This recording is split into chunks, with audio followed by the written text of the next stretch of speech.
Guys, we are here with Molly. Yep. So Molly trained with us when she was a little bit younger. She comes to daycare with us on a regular basis. We have noticed as Molly's getting a little bit older, she's a little bit weary of people. She goes to fight or flight a little bit too quickly. So we want to make sure that we start working with her. We're going to start doing some more going out into public with her, introducing her to more people, getting her more comfortable with meeting and greeting strangers. So we're at Home Depot right now, and what I really wanted to kind of show you guys, we had just got here. So she is clearly not like, in this perfect heel, and she wasn't moving just, awesome with me right away. I mean, we literally haven't even left the parking lot or my car. So the first thing to understand when you take your dog out into public, this is a high distraction setting where they are literally distracted by everything.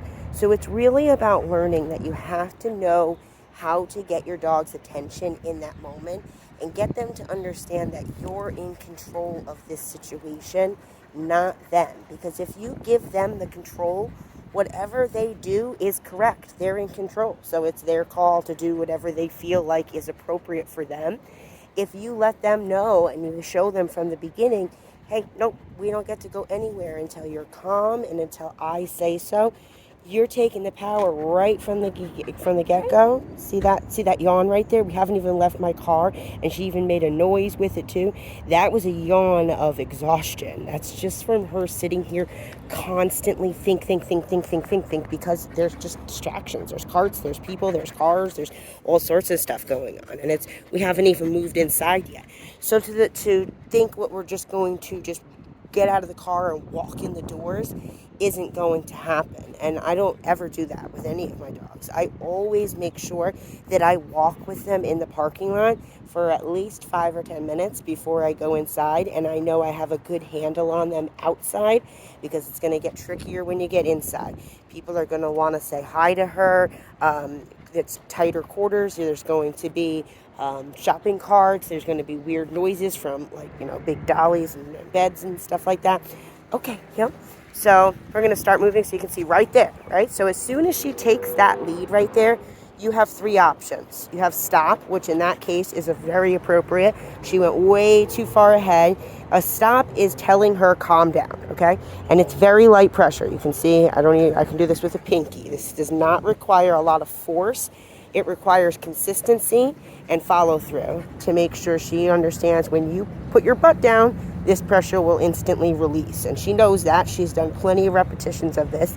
But if you don't do that on a 100% basis, she's not going to do that 100% of the time either.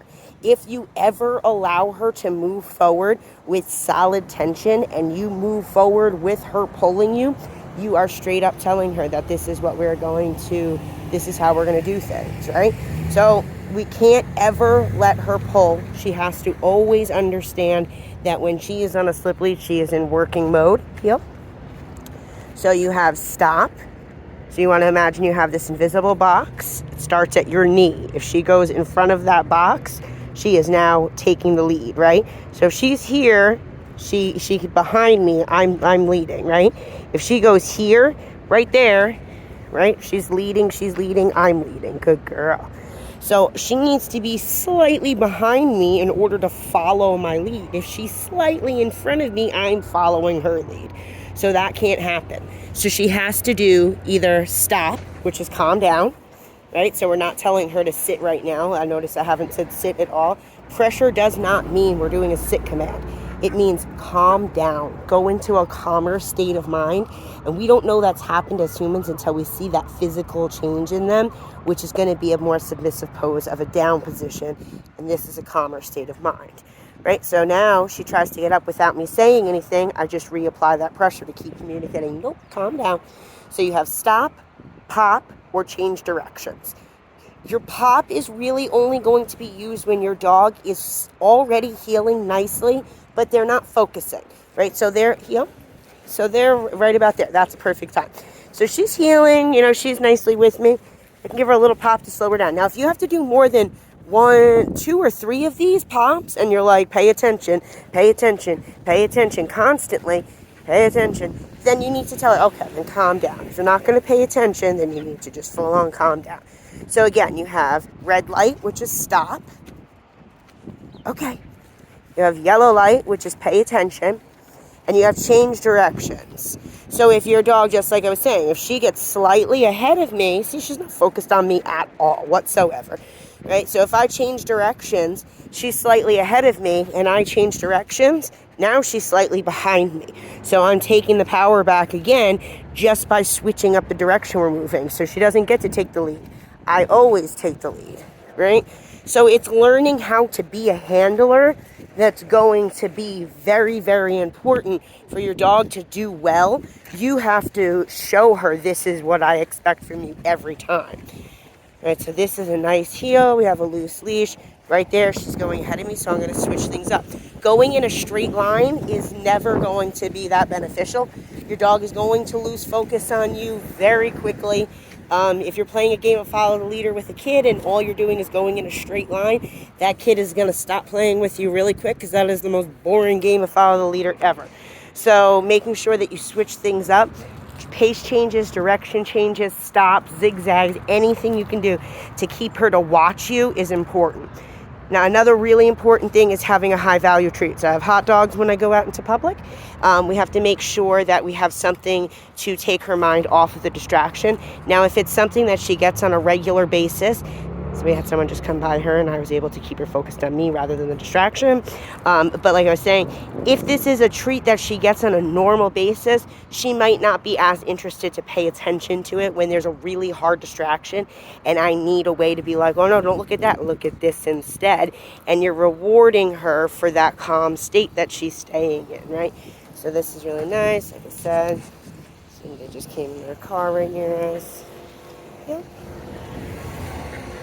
So I gave her a pop right there. As soon as she almost went in front of me, I was like, think about it. She knows with me what a proper heel. So look, if I turn left, I do it forcefully. I do it with purpose. See, I tripped a little bit, but that's okay, right? I do it with purpose, and I show her, no, I'm leading. You're not leading. I'm the one that you have to follow me, right? If you give her that power, I promise you she's going to take it. So you have to take it from her in order for her to understand that she needs to follow through with what you're asking.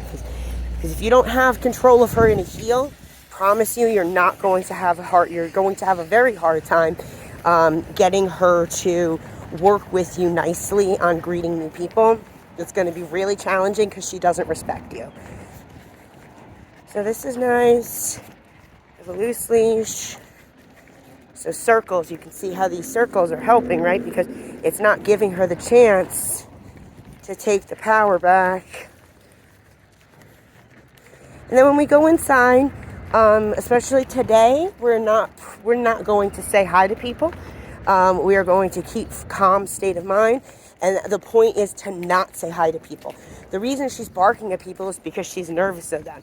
So going up to the thing that you're really nervous of, in my opinion, is not going to help it. It's going to make you more scared of it. If you're forced into it, she's not going to like it. She's going to dislike it. So we're going to make sure that she understands, look, sometimes there's going to be people around. You don't even have to say hi to them. It's not a big deal. Okay, so we're getting close to the door now. There's a lot of people coming in and out. So she was looking at the door, she's looking at the people, and she kind of stopped. Panting is hard. She's thinking about it, right? So I got out a hot dog, and I'm going to keep her focused on me now. All I did was cut that little piece in half with my finger and gave her half of it, so it was just a quarter of a little slice of hot dog. And you can do this with her kibble too. You can mix some hot dogs in with her kibble, so that you can work with her during her meals also, to get her to understand you work for your food, and then you have a high enticer in her food as well to make her more excited about eating it. All right, so we're just keeping that calm state. Okay. So you can see already this video is already 9.5 minutes. So you can already see I was here for maybe 2 minutes before I started recording. I've been out in the parking lot for at least 10 minutes. And personally, I would stay out here if I wasn't recording for probably another 5 or 10 minutes walking around, because she's not in the perfect heel yet, but enough that I can get her to pay attention to me right now. So we're gonna go ahead and work our way in. I'm gonna keep some distance from the door again, no pressure, letting her kind of just hang out, be calm, let people pass by. Okay. So right there, she flew up when I said okay, and she went running. So nope, done. If you're not even going to stand up calm, you're definitely not going to walk in this nice, beautiful calm next to heel next to me, right? So takeoffs are really important. If she can't start walking nicely, she's not going to continue walking nicely. You're going to find yourself walking with a pull, or you're going to be popping, or you're not going to be stopping enough. Most people don't stop enough. They want to just keep popping and popping and popping. But popping means remember, remember, remember, remember. But if you haven't really taught them where your red box is, you can't say, remember, don't break the box, don't break the box, don't break the box, if they don't know where you want them to stop every time. So with me, it's right here, right? So she left the box right there. There's no exceptions to this rule if we're doing this right now, right? There's never a time where she should get up. Now there's carts coming by, so this could be tricky. But if she gets up from it, I'm just going to reapply pressure. Right, all loose. Good girl, honey. Right, so this alone is enough of a lesson that she's just learning. She can be calm around people and things, and you can tell she's overwhelmed by it. So practicing it more often will help her feel less threatened by all of this and feel like she doesn't understand what it all is. And so even when I try to go pet her, she's like flinching and jumping, and you know what I mean? So she's on edge. You can tell this is overwhelming for her. So making sure we practice this a lot is going to be really helpful. So even there, I just moved my foot a little bit, and she thought that means we're going. There's another yawn. That's a good thing. That's her using her brain. Molly. So right now, I can't start moving yet if she's not paying attention to me, right? She's not going to start following my lead and walking nicely with me. 100% I can guarantee you this dog is going to pop up when I say okay. Ready? Watch it. Okay. Flies. Right? She didn't nicely look at me and decide, hey, where are we going? And look to my handler. No. She flew to the end of the leash and was like, this is where I'm going. You can't let her walk forward with that behavior. That is 100% teaching a dog to pull on leash. Most people do not realize that they're the ones teaching their dog to pull on leash just by doing it. You move forward when your dog pulls, and everyone does it, so don't feel bad about that. Everyone moves forward when their dog pulls, and they think, I don't know how to stop pulling. It's real simple. Stop moving. Don't let them pull. Stop the pulling altogether. If they're not moving, they can't be pulling, right? So you need to stop more often and get your dog to respect you. So right there, she's starting to bark at some people. I'm going to add spatial pressure. I'm not getting all worked up. I'm not like, Molly, right? I'm not going to do all that because look, as soon as I got all worked up, she wiggled her butt. She got excited. All I did was just use some spatial pressure. I moved in front of her kind of like you're blocking in basketball, where I'm showing her you need to focus on me right now. Me and you, just focus on me, not that. Grabbed another hot dog, and now look, she's not worried about that person that's walking in the door right now that she was just barking at. She's focused on the hot dog and me a little bit better. Good girl. Right, so we have to show her that these distractions are going to go away regardless if she barks at them or not. It's still going to leave. They're not leaving because she made them leave, you know. She didn't do that. They were going to do that anyway. Okay. So right there, she popped. As soon as that pressure turned on naturally, right? I was moving. It turned on naturally just by the way I hold it. I'm going to stop. You can even see. See, she's not actually pulling me. If you stop moving, your dog is not pulling you anymore, right? So we'll show you again. Okay. Right? I stop moving. Release that tension. She's not pulling anymore. So it's really about learning how to properly use your leash. I could let her pull me, and I'll demonstrate. Okay, so when she goes ahead of me, this is allowing her to pull. Now, granted, it's not a lot of pressure, but it's pressure, right? That's solid tension. I should be stop moving and telling her to calm down. I haven't changed any force of pressure from when she was just pulling me to saying, nope, we need to calm down. So if you teach her that little tiny force of pressure means we need to stop and relax, not it means we're moving forward in excitement, and there you go. You did all your work. So she popped up, someone passed, she popped up, I just put her back into that sit position. Girl. So again, we're still at, 15 minutes, and we haven't even made it in the door yet. Okay, and that's a good thing. Like I said, we might be here for 30 minutes and just be outside. There's no reason to rush in. If she can't do good outside, she's not ready for inside, and there's no reason to try and see how things go. It's not going to work out well. If I know that this is her limitation right now, I'm not going to push her past that. We're going to leave it on a good note. We're going to say she did a great job being outside, but hopefully we can get in the door just a little bit for right now. Okay. Right there. And this is all on her. This is taking forever just because she's making it take forever. Molly. Yo. So right there. She wasn't focused on me, right? She wasn't wondering where am I going. So another good trick for that is don't start off going straight. Start off going in a different direction. So right off the bat, she has to follow.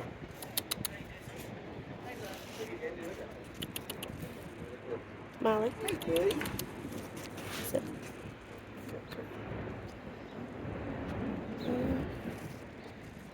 Here.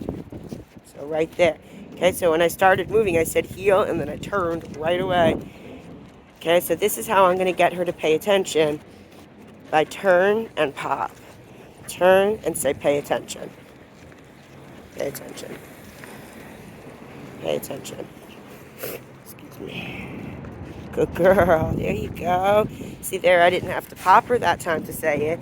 She realized I turned a little bit and focused. See there too. She's kind of starting to realize, but she's not focused on me still. All right, so I need to do Molly. Please, someone pass by. She would have barked at him had I not taken control and put her in that calm state and told her, no, I got this. Don't worry about that. Okay.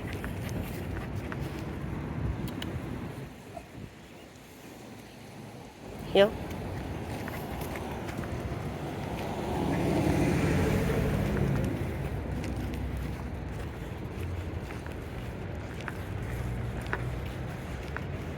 It's a little better. I'm giving her some pops. Got a big cart coming in.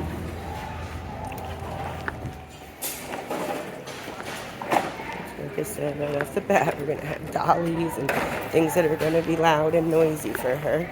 So I'm going to move over a little bit of an out-of-the-way spot so we're not doing sits right in the entrance. But now that we're inside, I'm going to get her to calm down again. And so this is going to be the basis of all of her lessons going out into public. And then each time we go out, we'll be building up a little bit more in her confidence level and what she'll be able to, succeed with that day as far as greeting new people.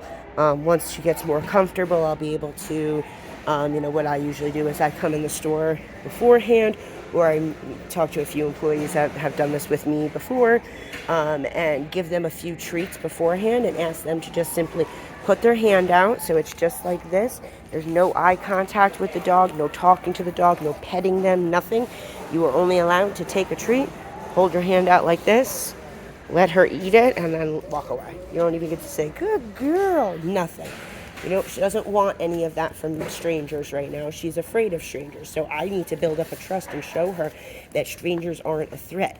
If you didn't want to be hugged by someone and they were like, no, I give good hugs, and they hugged you anyway, you'd be like, Jesus, get away from me, person. Right? So that's what she's doing too, and she can't do that by saying it. Dogs use barks. That's their language. So that's how she has to do it. And unfortunately, if she feels really threatened by it, she's going to go to her fight or flight instinct. And Molly's instinct is fight. It's nip and hope this thing goes away. Now, if she starts nipping at people and she starts to understand, oh, that worked real quick, that person left, she's going to go to that faster and faster because she realizes it works. So we can't push her to the point where she feels like she needs to go into fight or flight mode. We have to simply show her that she doesn't need to get into that state of worked up. She can be calm around people. So again, teaching her calm state when there's not people around is super important. If she can't be calm with no strangers around and just walking by her, there's no way she's going to be calm greeting them and being able to focus and think through that situation. So, all right, so we're going to go ahead and do some more walk around the store for a few minutes, and hopefully that helps you guys. I will continue to keep taking some videos as we go out over the next few lessons to help you guys understand how we're going to go through this process together. So, hope that helps you guys, and we'll talk to you soon. Bye, Natalie.